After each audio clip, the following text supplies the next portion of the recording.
Hey y'all, how y'all doing? My name is Antinette and I am the founder and CEO of Antinette Develops, where developing people who look like me and share the same experiences as I, where I just support them in creating their best life and also help them to face the problems and overcome the problems that they face along the way. Also, to support me in my mission, I like to come on here on YouTube and into the internet world, and I like to post some videos. And if you watch my videos, I believe that by watching them, you will learn something and take something away that will help you to develop into who you want to be, because we all want to be something. And if you aren't thinking about what you want to be, then you're just letting the world mold you. And I don't know if that's always the proper way to live. On my last video, I talked about 6 steps to solve your own problems. So please check that out. I got a real good response from that video. So today, I'm going to talk about the change process. And it's good to know this process, because if you are in the process of creating a change in your life, understanding these stages will help you to understand where you at in the change process. And I will share with you some strategies that you can implement in your life that will support you in overcoming each stage of change, because change isn't easy. Change is hard, and studies show that there's a process that people go through in change when changing. So I just want to share that with my people. Also, I think that this knowing this process is important, because say if you are, or when you deal with relationships, and it don't have to be romantic relationships, just any relationships of any kind, like with your friends or your co-workers, or even anybody that you just deal with on a daily basis, and you might request of them something. You might say that you want them to make a certain change, and knowing these steps will help you to realize where they are at in the change process. So I hope that you all get something from this video and take something away from knowing the stages of change. And before I go into it, I just want to say that if you're using this and you're listening to this and it's your plan to apply it to someone else, it's your plan to evaluate the change that you request in someone else, I just want to make it very clear that people only change because they want to change, and you can't force nobody to change. So you'll realize that in the stages of change, but you can't force nobody to change. So if they don't decide, like, I want to make a change, then it's not going to happen. Okay, so stage 1 of the change process is ignorance of the problem or denial.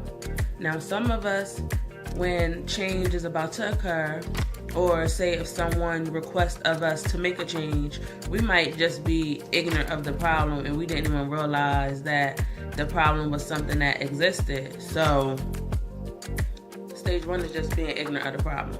Or say, for instance, someone tries to make a request of us, or like, say, I like to think of it like, say if you're watching TV or something and a commercial come on, and you might be a smoker, and the commercial comes on and it shares some statistics on a commercial of what happens to your body if you smoke. Now, you might feel within you like, okay, some of this applies to me, but instantly you might go in denial and be like, no, I'm not going to take on that. That doesn't, no, it really doesn't apply to me. So that's stage 1 of the change process. So if you make a request of somebody They might be ignorant of the problem, or they might strictly go into denial. If you feel for yourself that you are ready to make a change, the first stage is denial. It might be denial for you. So that's normal. Being in this stage, this is the point where in this stage you have to just decide. Like, if you want to stay in denial, you can stay there, but change doesn't happen because that's the first stage of the same process. But if you're just ignorant of the problem and you're willing to explore this change that you feel inside you that might need to be made for you to live your best life, then that's when you move on to stage 2.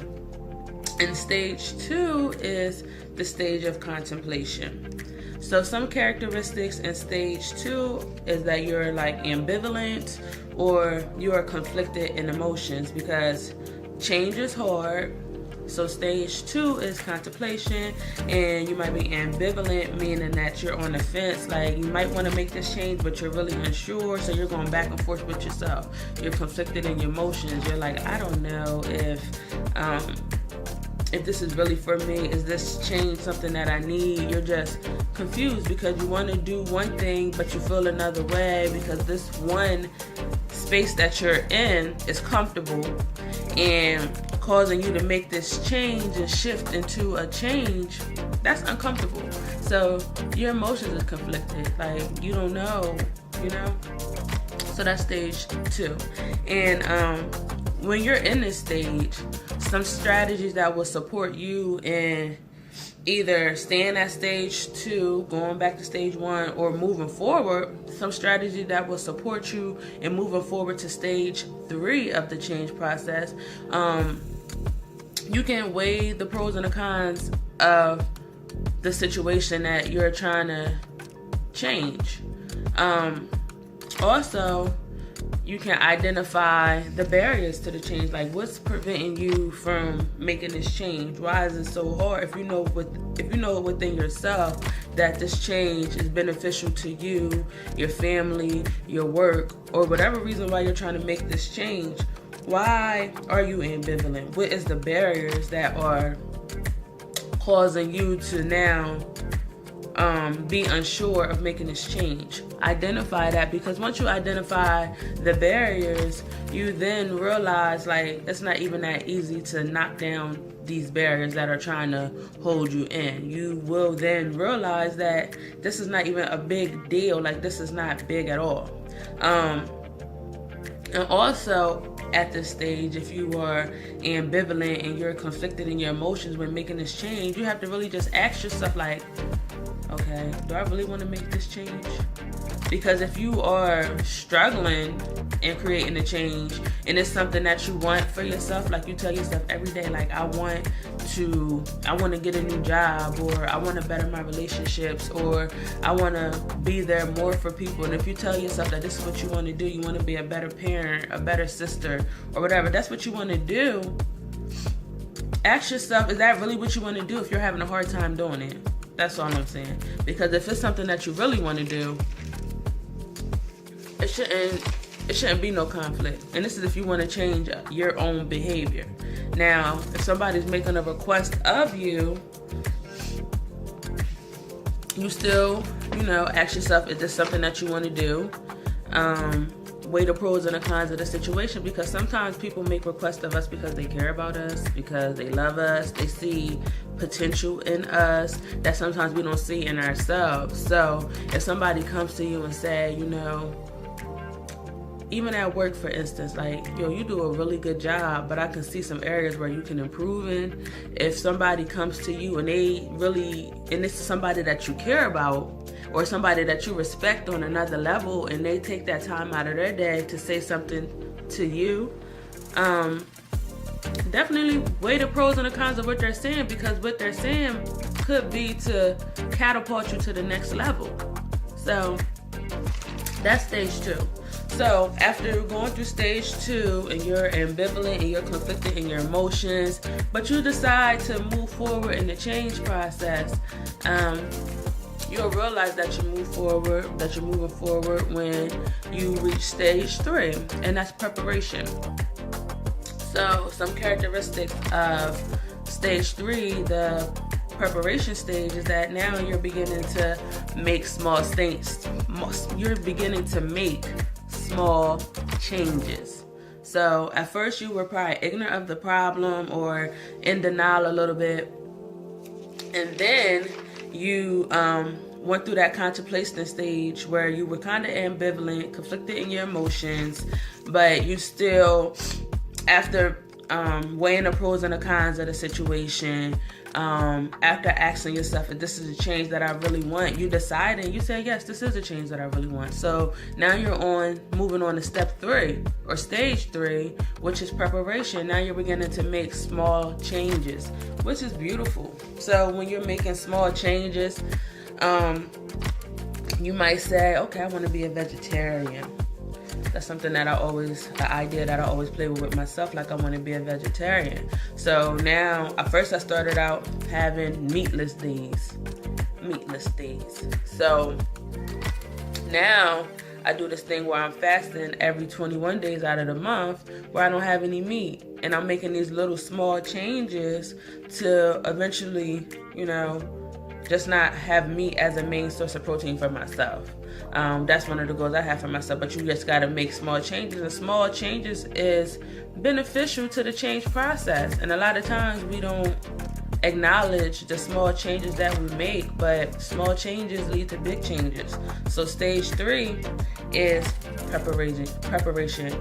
You're making small changes. So some things that can support you in this stage, that will support you in moving forward in the change process, you can begin to just gather information about the changes that you're trying to make. So for instance, for me, if I stick to the vegetarian, to my vegetarian goal, I read books that support me in wanting to stay away from meat. I watch videos online, so that's my way of gathering information. I watch documentaries. Also write down my goals. One of my goals is that I just don't want to eat meat no more, and I write that down. I make it plain, I make it clear, and that's why these little steps are happening, because I write the goal down. Because once you write it down, it's like telling the universe it's go time. And once you write it down, I don't know what it means, when you pick up a pencil and you put it to paper and you write your goals down, it makes it clear to the universe and things begin to happen. So write down your goals, write down what it is that you want, and also you can write down your motivating statements, that's affirmations, or find other resources, find other community resources, find people that's doing the same thing or making the changes that you're trying to make. Get together, partner up with somebody, partner up with a group of people, and that will support you in making these small changes. Listen to the stories of others will say, you know what, I can try to implement that in my life. That sounds like a pretty good idea. Stage 4. So you're moving on, you're making those small steps, and now stage 4 of the process, and now you're taking action. You're taking direct action. So before you were just making little small steps here and there, but now you are living in that. You are that. You're taking direct action. And when you take direct action, some strategies that support you in being in stage 4 and taking action and continuing to take action is that you have to continue to reward your successes. Don't ever not reward yourself, because every action that you take is great. It's a great thing, and we have to continue to reward ourselves for making positive changes in our life and changing certain behaviors that we know aren't good for us, aren't beneficial for us, and aren't serving us and helping us to become the person that we want to become, to help us live our best lives. So stage 5, now you're taking action. You are living in that every day, and now you have to maintain that. you have to maintain your new behavior, and in maintaining your new behavior, you have to avoid the temptations that may come your way. Because now, for instance, you had a goal of where you didn't want to smoke no more, so you now are in stage 5 where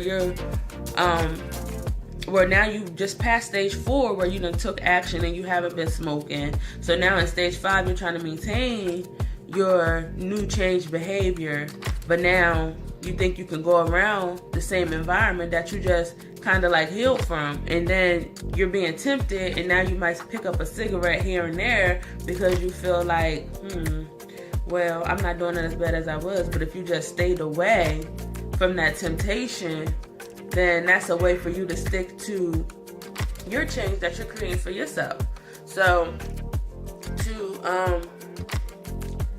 maintain your new change behavior, you can avoid temptation. Some strategies that you can do if you can't totally stay away from environments or your triggers, in a sense, you have to develop some coping strategies that will support you in overcoming the temptations that you face. And that's where, if you can't think of anything on your own, that's where you can work with a professional and figure out some ways, or even talk to your friends and brainstorm with them and see what you can do that will support you in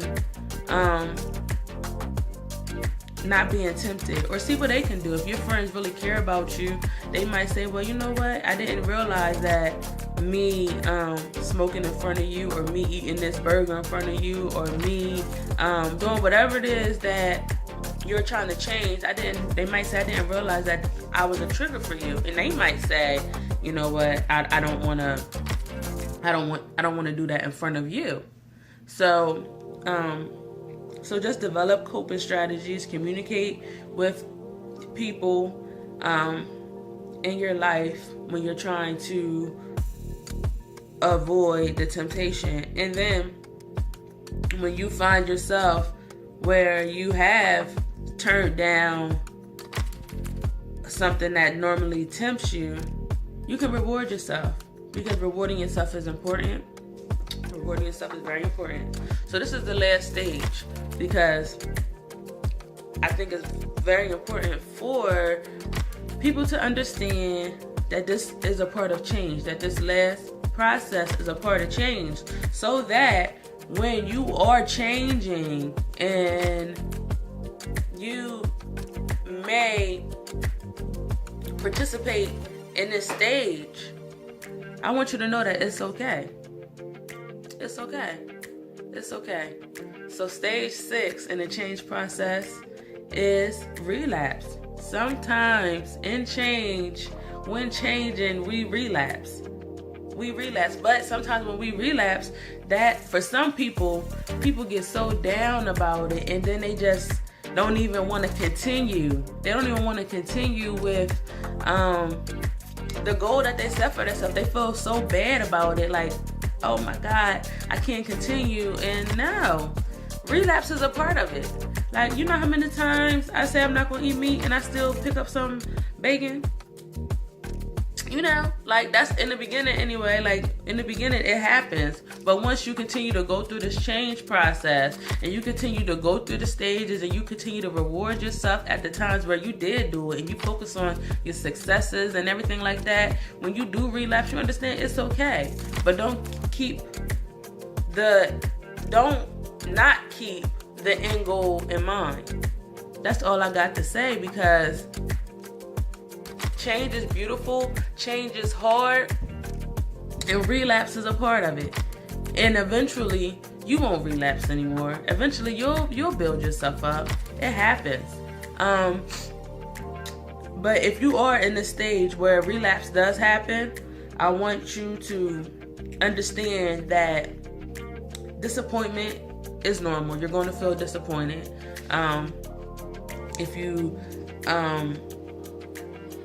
If you relapse, yes, disappointment is there. You're going to feel like you failed, but don't fail. You didn't fail. You literally are going through the stages of change. So reward yourself on the back, because if you made it to stage 6, if you relapse, that means that you can do it again. You can do it again. So don't like give up on yourself. Don't feel like you failed because you didn't. And yes, frustration is apparent in stage 6. It happens. You will feel frustrated. But what you can do when relapse happens, you can identify the triggers. Like, take it as a learning experience. This is something that you can learn from. So, identify the triggers. What caused you to relapse? Was it your environment? Was it the stress? Was it because, you know what, you just got tired and you just didn't want to continue to go through with the change anymore because you didn't see the benefits of it? Like, this is a time where you can be real with yourself, because in being real with yourself, you won't understand why you made the mistakes that you made, and it will be easier for you to not